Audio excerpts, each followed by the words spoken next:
단골 질문이죠. 이 약 먹으면 치매 생기는 거 아니냐, 네. 기억력 떨어뜨리는 거 아니냐. 네, 어떻습니까? 안녕하세요, 뇌부자들입니다. 네, 안녕하세요. 저희가 지난번에 정신과 의사들이 솔직하게 말하는 항우울제 부작용 영상을 찍었었잖아요. 네, 좀 잘 나갔죠. 맞아요. 그때 항불안제도 다뤄달라라는 이야기들이 많았습니다. 네.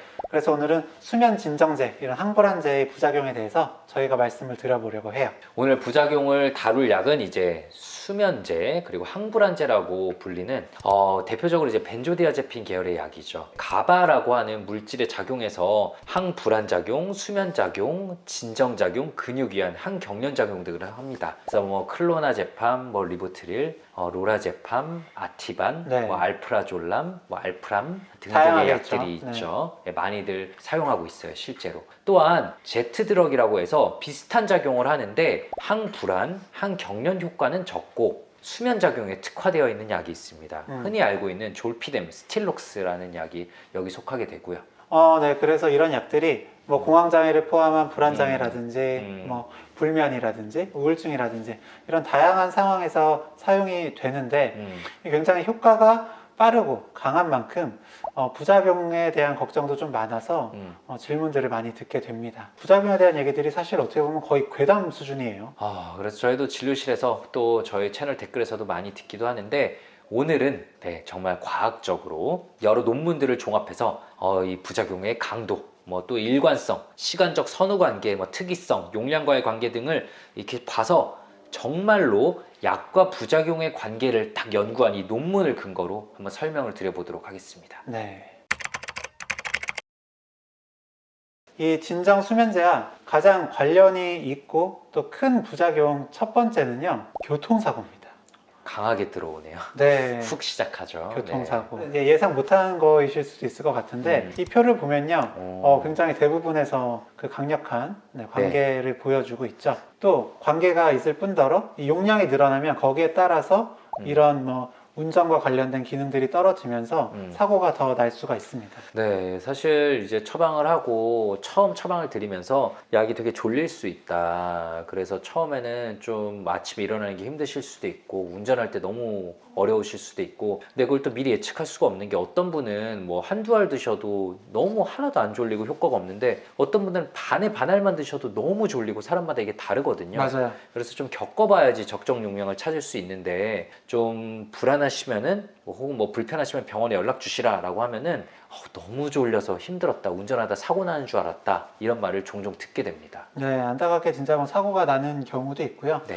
이게 이런 항불안제, 안정제들을 복용을 하다 보면 실제로 졸리기도 하고 또 근육 이완 효과가 있기 때문에 뭐 시야 조절이 안 된다든지 맞아요. 운동 이런 이제 반응 속도가 내 마음 같지가 않거든요. 네네. 그러다 보니까 사고가 날 수가 있습니다. 그래서 실제로 뭐 오전이나 오후에 이렇게 이런 약을 처방을 드릴 때는 좀 조심하시라고 말씀을 좀 드리죠. 맞아요. 미리 워닝을 좀 드리기도 하고, 그리고 좀 힘들어 하시는 분들은 이 벤조디아제핀 계열 안에서도 조금 덜 졸린 약들이 있거든요. 그쪽 약으로 바꿔드리거나 아니면은 어쩔 수 없이 낮 시간에는 이런 약들을 좀 빼거나 그렇게 됩니다. 맞아요. 아니면 꼭 복용을 하셔야 되면 차 타지 마시라. 맞아요. 네, 대중교통 타세요. 이렇게 하기도 하죠. 두 번째로 확실하게 좀 관련이 있고 좀 증가된 부작용은 낙상과 골절입니다. 이런 벤조디아제핀 사용은 낙상과 골절의 위험성을 분명하게 증가시키는 걸로 좀 나왔고요. 이거 역시 아까 말씀드린 것과 유사한 기전입니다. 반응 시간이 증가하고 좀 나른해지니까 균형 및 보행장애, 좀 어지럽고 특히나 누워있다가 일어날 때 좀 핑 돌면서 좀 쓰러지시게 되는 경우도 있고요. 용량이 높을수록 위험성이 증가되고요. 전체적으로 벤조디아제핀은 낙상의 위험성을 50% 증가시켰다고 하고요. 특히나 이 위험성이 높은 분들이 이제 연세 있으신 분들, 골다공증 있으신 분들, 그리고 뭐 근력 약화나 파킨슨병, 기립성 저혈압 있으신 분들이 아무래도 더 위험하고요. 그래서 저희도 이제 연세가 좀 있으시거나 기립성 저혈압이 있으신 분들을 처방할 때는 특히나 위험할 수 있다고 말씀을 드리고, 저희가 처방을 할 때 차트에서도, 전자 차트에서도 왜 이 연세가 많은 분에게 이 위험할 수 있는 약을 쓰냐라면서 딱 알림창이 뜹니다. 그래서 저희도 정말 쓰기 싫지만 쓸 수밖에 없는 이유에 대해서 좀 입력을 해야 되고요. 모든 처방에는 사실 좀 이런 위험성과 이득이란 게 다 리스크와 베네핏이 다 따라오는 거잖아요. 그래서 이거 균형을 잡는 게 참 힘든 일인 것 같습니다. 네, 교통사고나 어떤 낙상, 골절 이런 부작용에 대해서 말씀을 드렸는데 이 부작용이 특히 약을 처음 시작할 때나 아니면 유지 용량에서 이제 약을 증량할 때나 이럴 때가 좀 위험하거든요. 그러니까 이럴 때 좀 조심하시고 좀 유지 용량 드시면서 괜찮다 하시면 또 너무 걱정은 안 하셔도 될 것 같습니다. 세 번째로 나오는 이게 아마 저희가 가장 많이 듣는 양대산맥일 텐데요. 인지장애인 및 치매의 리스크에 대한 부분입니다. 네, 진정수면제 부작용에서 사실 의존성, 내성 생기는 거 아니냐와 더불어 양대산맥으로 저희가 많이 듣는 게 아닐까 싶어요. 지난주에도 진짜 이 얘기를 하셨던 몇몇 분들의 얼굴이 지금도 스쳐가고요. 그래서 그거에 대해서 또 막 설명드렸던 내용도 좀 생각이 납니다. 네, 단골 질문이죠. 이 약 먹으면 치매 생기는 거 아니냐, 네. 기억력 떨어뜨리는 거 아니냐. 네, 어떻습니까? 어쨌든 좀 솔직하게 말씀을 드려야 되니까 여기서 표에서 보면 플러스 마이너스 좀 여러 가지 좀 있죠. 네네. 일단 기본적으로 이 진정수면제를 장기 사용을 했을 때 인지 기능이 떨어질 수가 있습니다. 이런 또 인지 기능 저하는 약물을 중단하면 또 대부분 개선이 되기는 하는데 다만 어떤 연구들을 보면 돌아오지 않는 것도 있다. 그리고 특히 그 부분은 언어적인 기억 부분이다 라는 연구도 있어요. 네네. 특히나 노인분들에게서 이제 진정 수면제를 장기 사용하면 치매와 관련되어서 이제 예전에 뉴스 보신 분들도 있고 그 소식을 되게 많이 알고 계신 분들이 있는데 실제로 인지 기능이 떨어져 있거나 치매가 있는 사람들이 이 벤조디아제핀 계열 항불안제를 쓰면은 인지 기능 저하가 악화될 가능성이 더 높습니다. 그리고 실제로 많은 연구에서 이 벤조디아제핀 사용과 치매 사이의 연관성이 나오기도 했거든요. 그래서 많은 연구들이 막 있는데 그 각각들이 다른 얘기를 하니까 그거를 종합한 메타 분석에서 이 벤조디아제핀이 치매 위험도를 49에서 78% 높인다는 결과가 실제로 있기도 했습니다. 네. 그런데 이게 벤조디아제핀이 원인이 돼서 그런 건지 아니면 이미 치매로 진행 중이던 환자분이 치매에 되게 흔하게 동반되는 증상인 불안 때문에 벤조디아제핀을 더 흔히 사용해서인지는 명확하지가 않다고 해요. 반면에 진정수면제와 치매의 관계를 부정하는 연구들도 많이 있습니다. 네. 벤조디아제핀 계열 약물이 오히려 인지 기능을 좋게 만든다, 호전시킨다라는 보고도 있거든요. 이게 불안이나 불면이나 우울 이런 증상들을 나아지게 만들면서 2차적으로 이런 인지 기능, 기억력 또 좋아지게 만든다 이런 가능성이 있는 거죠. 사실 아시잖아요. 공부해야 돼가지고 공부할 게 너무 많아서 밤새고 시험 보러 가면 망합니다. 아, 그렇죠, 그렇죠. 네네.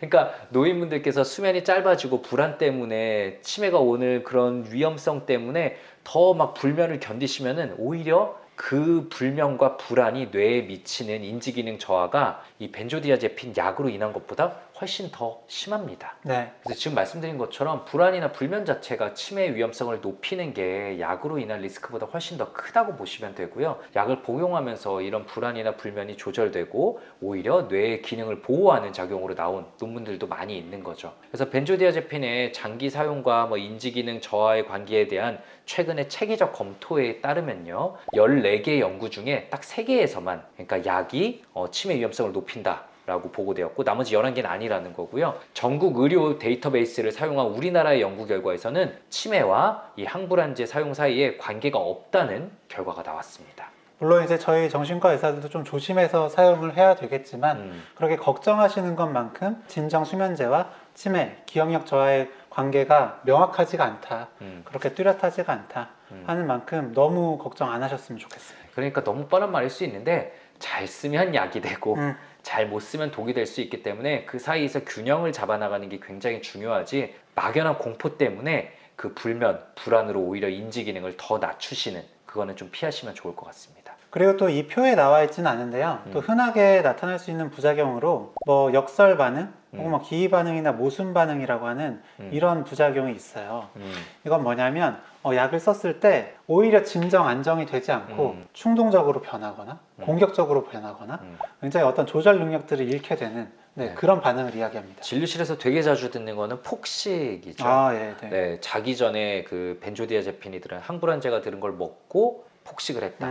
특히나 졸피뎀 스틸록스 같은 이 제트드럭의 경우에는 기억도 못하는데 냉장고를 다 해치운 경우들이 꽤 있습니다. 맞아요. 네. 그래서 이걸 더 두려워하고 네네. 걱정하시지 않나 싶은데, 이런 반응들은 기본적으로 뇌가 억누르고 있는, 조절하고 있는 기능을 약이 이걸 탈억제 시키다 보니까 이렇게 나올 수가 있는 거예요. 그러니까 전두엽의 기능이 평소에 충동을 억제하고 있는데 우리가 술 마셔서 전두엽이 술에 잠기면은 그냥 충동적인 모습 보이잖아요. 평소와 달리 그와 똑같이 약이 이런 모습을 만들 수가 있고요. 이거는 모든 환자분들에게 나타난다기보다는 보면은 나타나는 분들에게서 나타납니다. 네, 그래서 그분들은 이런 벤조디아제핀이나 제트드럭 사용을 빼고 다른 수면에 관련된 약들로 조절하는 게 좀 필요한 거죠. 어쨌든 이게 약 때문에 그럴 수 있는 거니까 만약 이런 증상으로 힘들어 하시는 분들이 계시다면 꼭 담당 의사하고 상의를 해보셨으면 좋겠어요. 마지막으로는 약물 병용 투여 시 문제가 되는 거를 이제 말씀드릴 수 있겠는데요. 알코올, 그러니까 술과 이제 중추신경 억제제 같은 다른 약물과 병용 투여될 때 문제가 될 수 있죠.